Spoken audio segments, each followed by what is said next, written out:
Hello, Zoe's friend. I am really sorry about this. I have not done a lot of chemistry in a while, and so my my explanation will probably be a bit faulty. I might make some calculational mistakes, but we'll see what happens.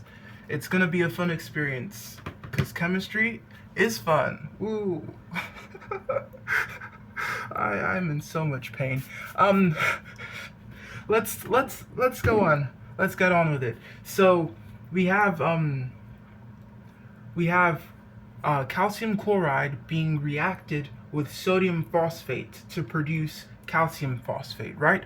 So we know all of the chemicals. So that's going to be CaCl2 being reacted with, I should put this closer to here, being reacted with Na3PO4 to produce Ca3PO4. And we know that looking at this equation, it's not balanced, right? We need to balance it. So first of all, we're going to notice there's the chlorine over here and the not sodium over here that aren't showing up in the equation on the other side. So we can make an educated guess and say that we're going to end up with table salt, NaCl, at the very end of it, right? And then this is balanced in terms of like elements. All the elements show up on the sides, but it's not fully balanced, right? There's only one calcium over here, but there are three over here, right? So we can start off by fixing that. We'll put 3 calcium over here, and that's balanced, right? The chlorine's not balanced, but we'll leave that to the end. And over here, sorry, this is supposed to be a 2 Ca3PO4 times 2, right? So we need 2 of these over here, 2 phosphates. But we only have 1 over here, so let's put that 2 over here, right?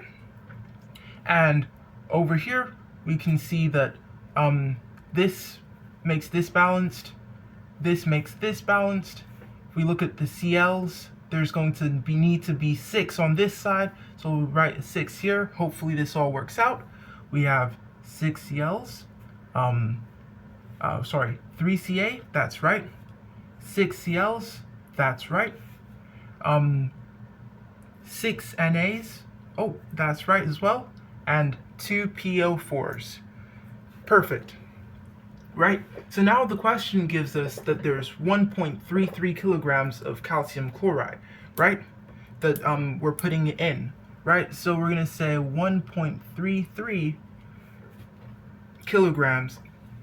And I'm just going to change this to grams because when you're doing things with atomic mass and such, the unit that they use to calculate everything is in grams. So it's 1330 grams is going to be equal to the atomic masses of each of these times the number of moles of each of these. That's what the atomic mass is. Remember that we can calculate the number of moles is equal to the mass divided by atomic mass, right? Or I guess it would be cleaner to just write M over MA. I don't know what notation you guys use, so I'll just say it out loud.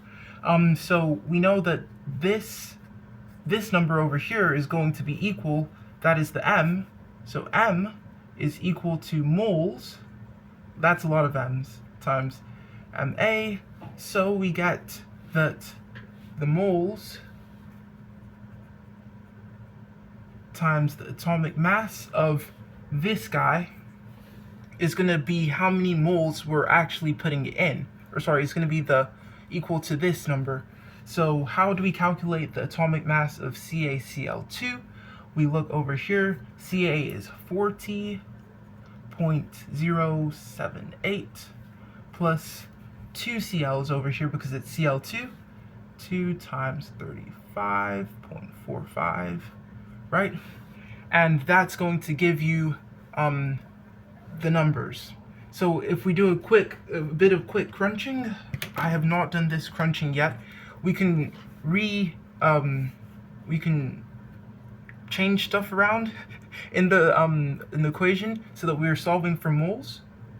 And I will allow you to verify it, but just make sure. I might do this wrong. Divided by 40.078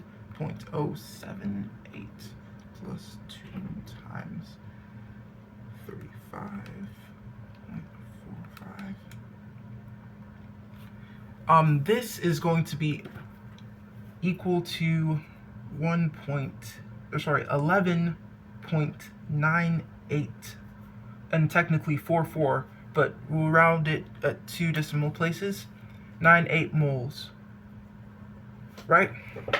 And so typically what you would do for other reaction equations is you would then go on to find the amount of sodium phosphate that you need, but and then find the one which was the lesser of the two, and the one that's the lesser of the two would be the limiting reagent, the limiting reactant, sorry. And you would say that because it was the limiting reactant, there are only going to be that many moles.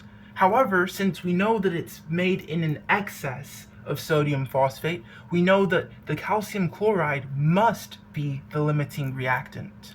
So we can say that we have this many moles going in, and we're going to get the number of moles of this that can be produced from this number of moles of this. That's a bit cryptic, but okay, say we had 3 moles. We know that 3 moles of this will only ever be able to produce 1 mole of this, right?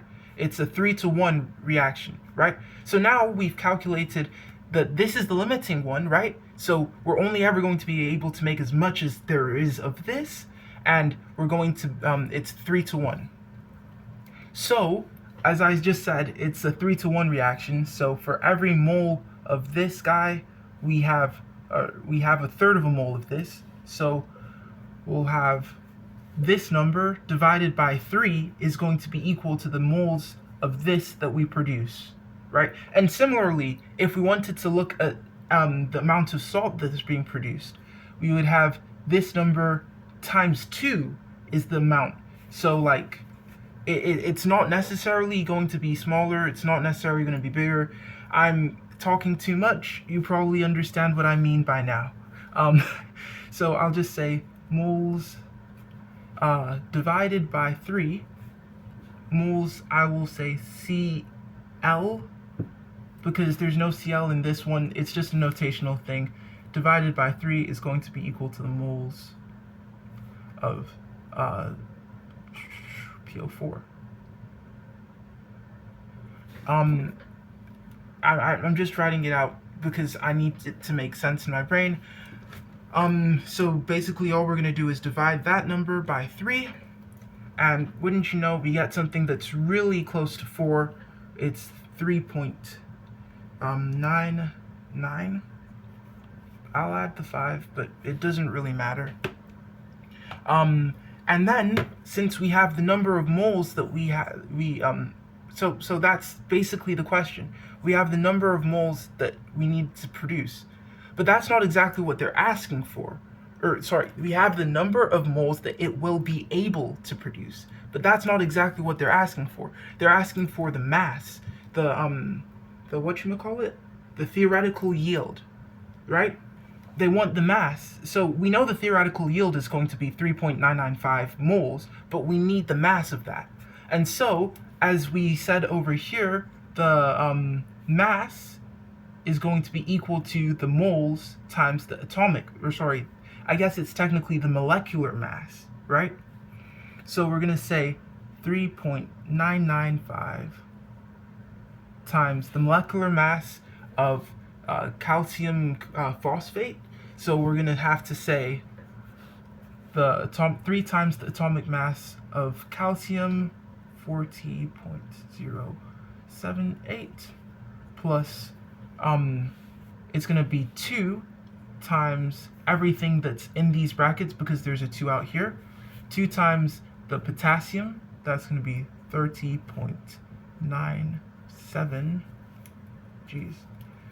974, plus 4 times the oxygen, 15.999, and that's going to give us the amount of mass that we should expect, which is equal to 3.95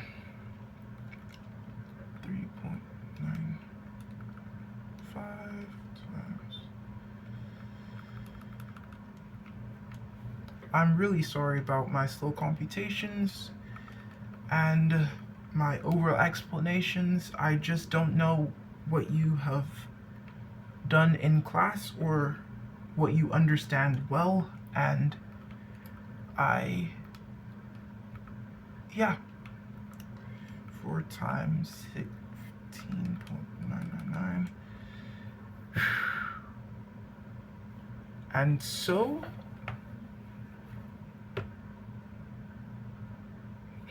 okay, sure. And so according to my calculations, against my best intuition, it says that the yield should be 1,239 grams. It feels like it's too much, and I probably made a mistake while doing the calculations, but this is what the chemistry says, and I'll review my work, and I'll post something to you if I'll let Zoe know if I made a mistake. But yeah, this is the procedure generally that you have to go through to get the answer. I hope this helped.